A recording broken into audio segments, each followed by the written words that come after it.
I'm Katherine Whitecloud, and I'm from Wipazokawakpa, Dakota Oyate, from southwestern Manitoba. There's a two-pronged approach to, or answer to your question about where does addiction come from, and also how to address it.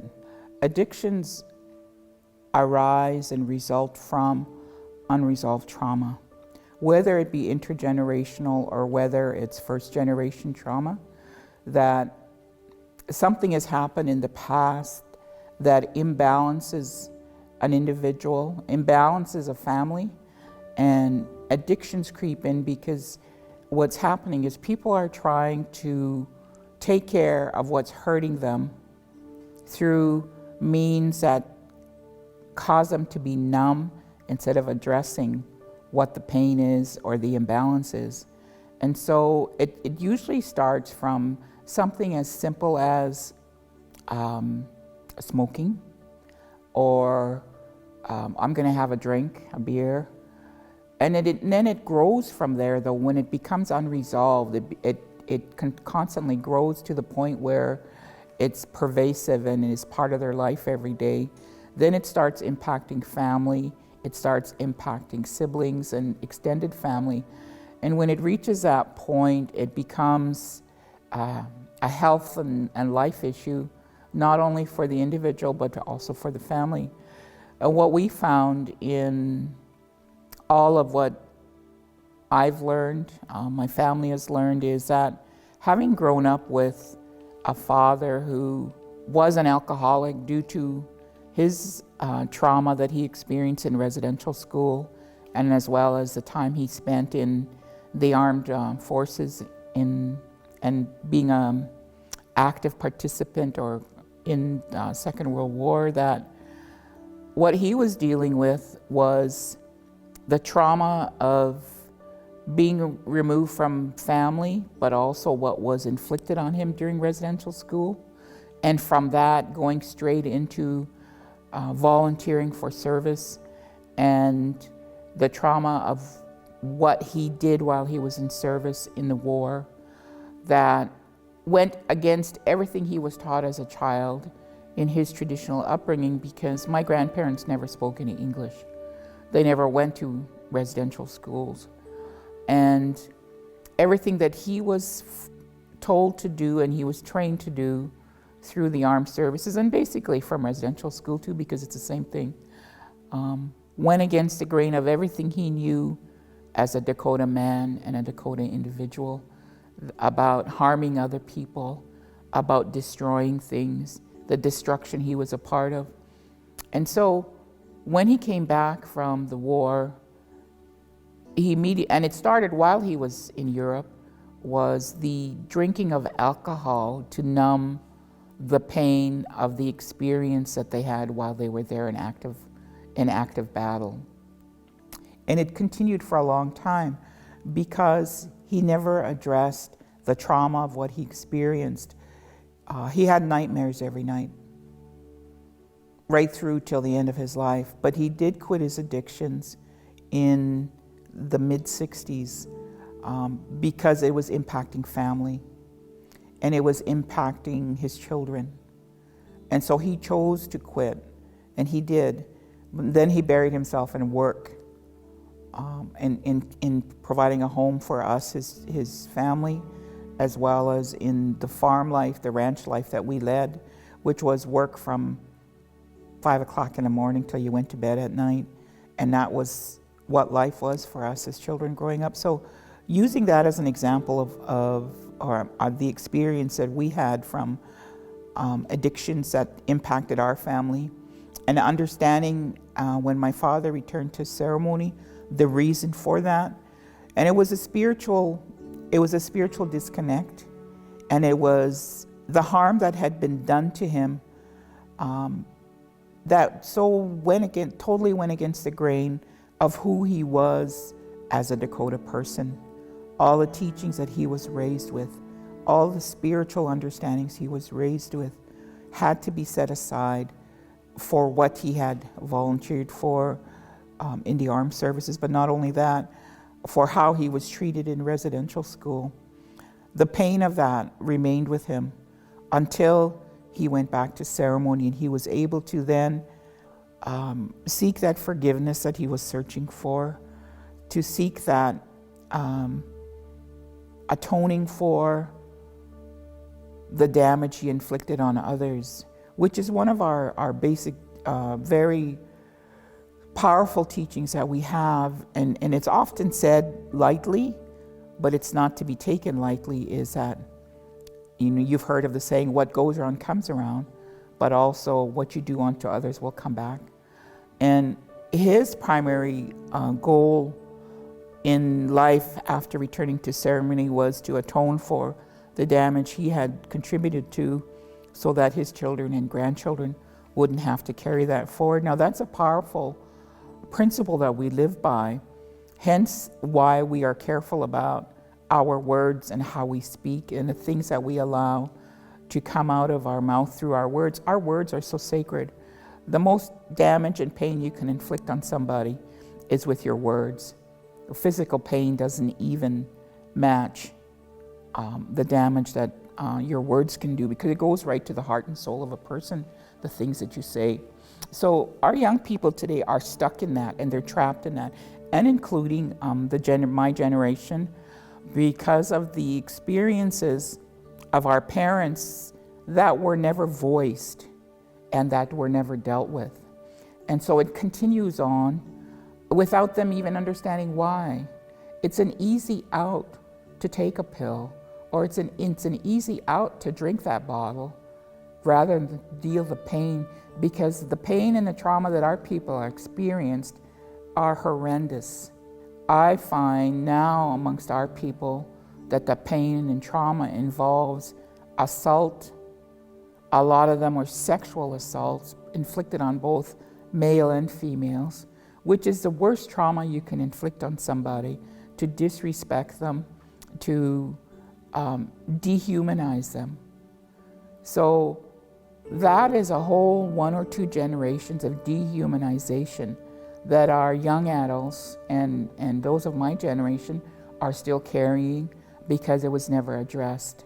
For one thing, it's too difficult to talk about, and secondly, because it's still considered shameful to even express what had happened to you, in a sense of you carry that shame internally because it was never talked about, it was silenced. So it's like you're branded by the silence, and you're forced to carry that until you develop the strength, and until you have the support of the old people and those who understand our ways and the spiritual basis for why and who we are, to help you with that process, to understand that it wasn't your fault, you didn't bring that on yourself, to understand that in order for you to move ahead beyond addiction, to be spiritually well. And what does that mean? It's to understand who you are and to understand the special gifts that you've been given by the Creator and the responsibility that comes with those gifts. Spiritual wellness will determine how well you are physically, mentally, and emotionally. A lot of the trauma that we have now too is our disconnect from our languages and from the land. When we arrived today, we walked we went out to the sacred fire arbor. We went out to the lodge in the back, because it is a sacred place, and you can feel that vibration of the grandfathers that are here, that people can come to for healing. Healing is even just sitting by the water. Healing is that ability to sit on the land and just feel that vibration and that energy. Now, a lot of the addictions we see, not only is it in our community, but it's also very much in the urban centers, where all you do is you walk on concrete and asphalt all day long, and there is no connection at all to that which gives us strength and gives us healing, which is our original mother, the earth. So that in itself provides a huge disconnect for young people. They leave the communities looking for a better life. They go to urban centers. But what they find instead is, in the urban centers, is people that don't understand them and who they are. And then they're marginalized and they're pushed to the outskirts of what they consider to be society in the cities. And then there's that additional struggle that is all added to what they're already dealing with. And so it becomes layers and layers and layers of dysfunction, trauma that remains unaddressed. And really what it's about is understanding that you're not going to get relief from what it is that is bothering you, that's creating that imbalance, through medication or through alcohol or through substance abuse. The first person that I went to when I experienced trauma, I didn't want to go to a counselor. I didn't want to go to a doctor. I didn't want to go to a psychiatrist or a mental wellness person or anyone. The first place I went to was home, to my grandmother, to my dad, to my mom, to my aunties. That's where I got my healing from. That's where I knew they would understand what I was experiencing, because they had grown up with that understanding. That is the most powerful healing that I experience on a daily basis, is to know that if I need help, support, I just have to reach out to my ceremony family, and it's there. And that's what people in addictions are also looking for, is family. They're looking for that, what I call that depth of knowing that you have that there, that support and that love and that caring and that compassion. And that's what people are looking for too through addictions, but they're looking for it with the buddies that they're going to sit with in somewhere and have a bottle or take pills or whatever they do now. They're looking for somebody to care. They're looking for somebody to understand them. They're looking for somebody to love them and to have compassion for them. And if there's one thing we can all do, we have it in us, it's a special gift given to us, is to love and care and show compassion and to uplift others. And when we uplift people, even a simple thing like acknowledging them, acknowledging who their family is, that brings warmth to them, for somebody to acknowledge them. I do that constantly. I see somebody on the street that's having a difficult time, I will acknowledge them, because they are human beings just like I am. I'm no bigger or better than them. We are all created equal. It's when we set ourselves in a hierarchical position, like the way it is in society, that we get away from those basic principles of who we are as human beings, which is to help each other, to acknowledge each other on a daily basis as fellow human beings. And nowadays we can't shake hands, but to say hello, how are you doing? Acknowledge them, give them what you have in your pocket. That's all they're looking for, is acknowledgement. And if they're not getting that from we all call each other relatives. I know we have a saying in my language, Mijakoyewase, which means we're all related. If we're all related, we wouldn't have people sitting that are homeless or that are addicted or that people that are struggling, because the basic principle, one of the key principles in life, the one responsibility we have at the end of our walk in life is, were we a good relative? Did we do all the things that a good relative does? Did we support and uplift and love somebody that needed us, that needed that acknowledgement? The answers are really simple, but we have allowed them to become difficult because we've adopted a Western way of living and a Western way of addressing or attempting to answer these things that continues to medicalize even addictions. So until we get away from that and get back to being a human being, an ikjeawichashta, which means the common person, we will not be able to help our people heal.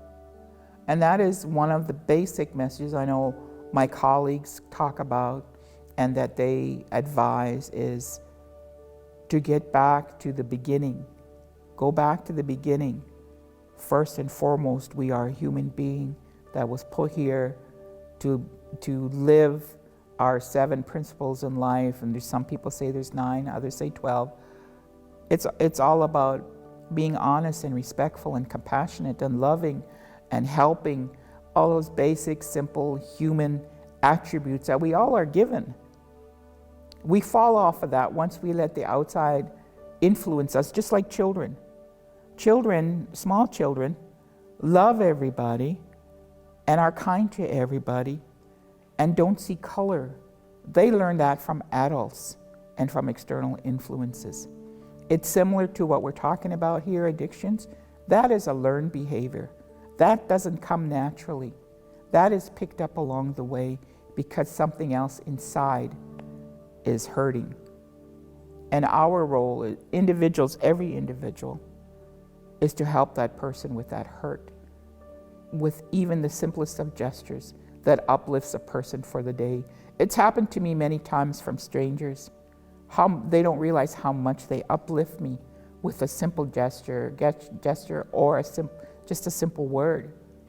And I carry those tidbits with me because they continue to provide me with strength, and they continue to provide me with that uplifting that I needed in those times, and they still are a fabric of who I am and what I walk with.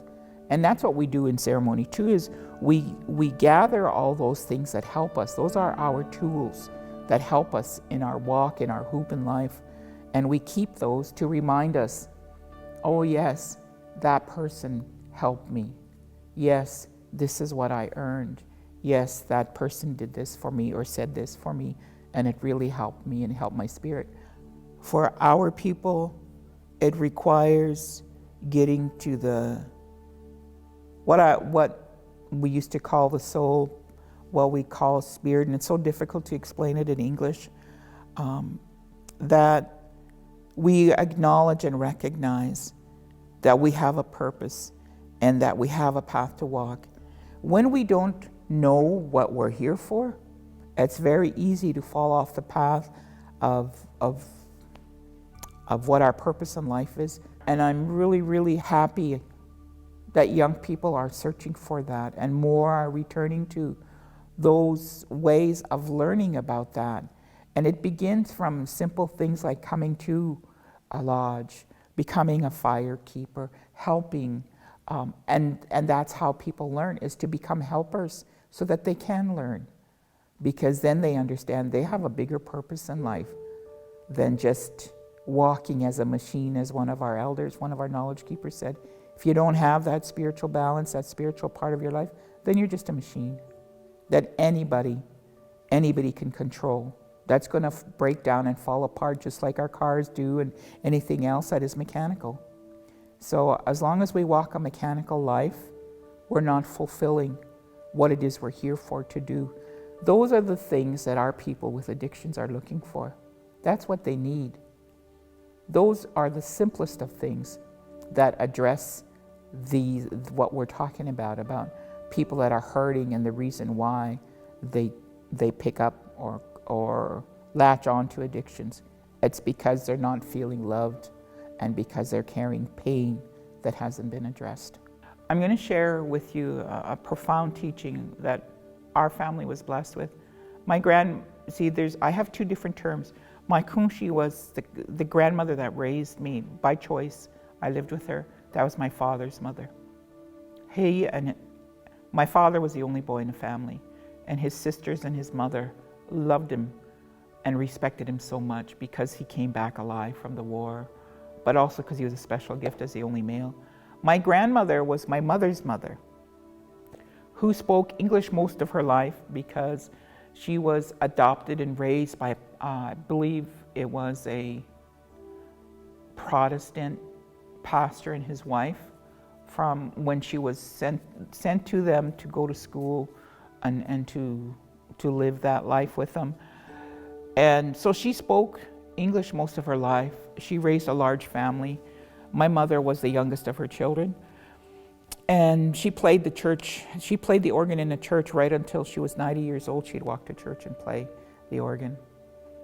And at the age of 99, almost 100, she became very ill and was in the hospital. And my father called me and said that I'd better come home, that my grandmother was ill.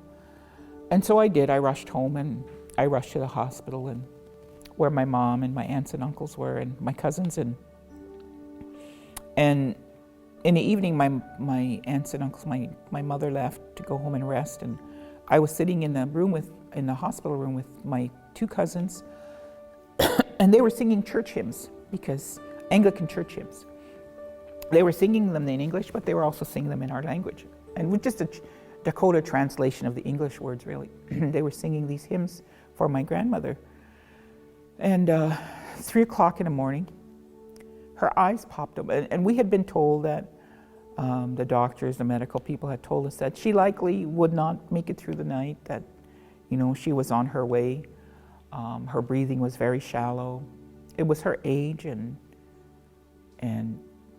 I don't think there was really anything medically wrong with her. It was just her age. And 3 o'clock, her eyes popped open, and she looked at us, and she had this laugh. She kind of had this little laugh, and she said, "What are you girls doing sitting here?" And so my cousins told him, "Grandma, you were really sick, and we've been sitting here, and we've been singing hymns, and we were here because you were so sick." And then, of course, we rang the bell for the nurse. Nurse came, called the doctor, and then Granny wanted to see her children. So we called them, and they came eventually.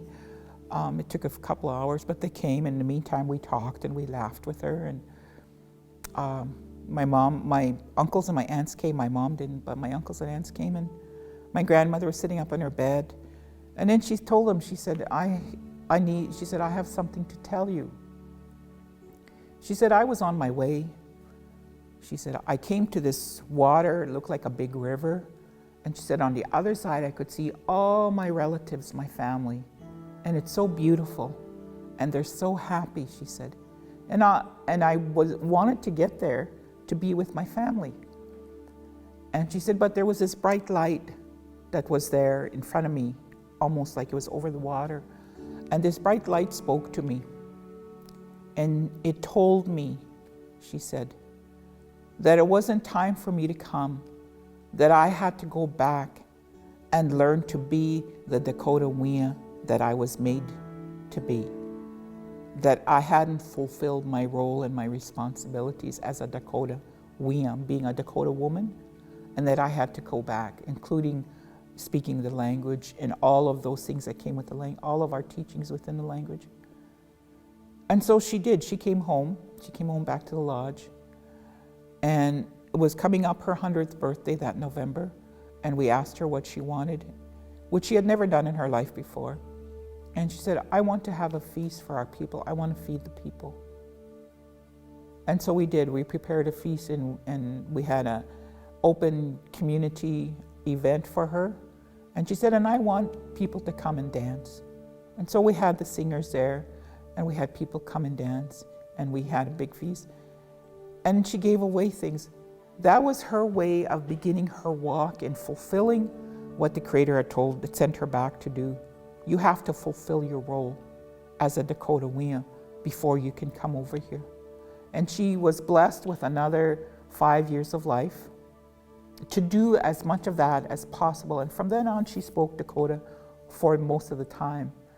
And she decided to go, and she was living in a lodge with a daughter and a son, and daughter died in September. Her son died between Christmas and New Year's, and on day of his funeral, my mother and I went to see her to let her know that everything had been done and taken care of. And she said, "It's not right. My children are going before me. It's time for me to go." That was on a Monday. She passed on the Friday. There was nothing medically wrong with her. She just chose it was time to go. So what does it mean to be Dakota? We're fortunate that my grandmother was given that message, and she shared it with all of us. So we know that in order for us to complete our walk in life, we have to do all those things the Creator has given us to do, which is to speak our language, to be a good relative, to be helpful, to be honest, to be loving, to be respectful, all of those things. That's what it means to be Dakota or Anishinaabe or Cree or any other. Those are specific gifts we've been blessed with. And we can't just throw them away, because you're going to have to account for that when it's your time to go and meet your relatives that have gone on. To all of the people that are struggling with and are challenged with, whether it be addictions or anything else, unresolved trauma, know that you are very special. Know that you are very gifted. Know that the Creator has placed you here for a very specific purpose, and only you can fulfill that. And you have so much to contribute, and you're so important to your family and to the people and to the community as a whole, that without you something is missing.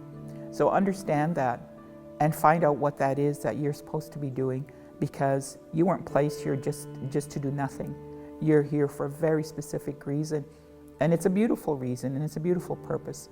And go to your elders and your knowledge keepers. They'll help you with understanding that, and they'll guide you. They can't do it for you, but they'll guide you so that you can fulfill what the Creator has placed you here for. And that's a beautiful life, and there's still lots to be done, and we need you to help us with that. Wopia Yamitake was.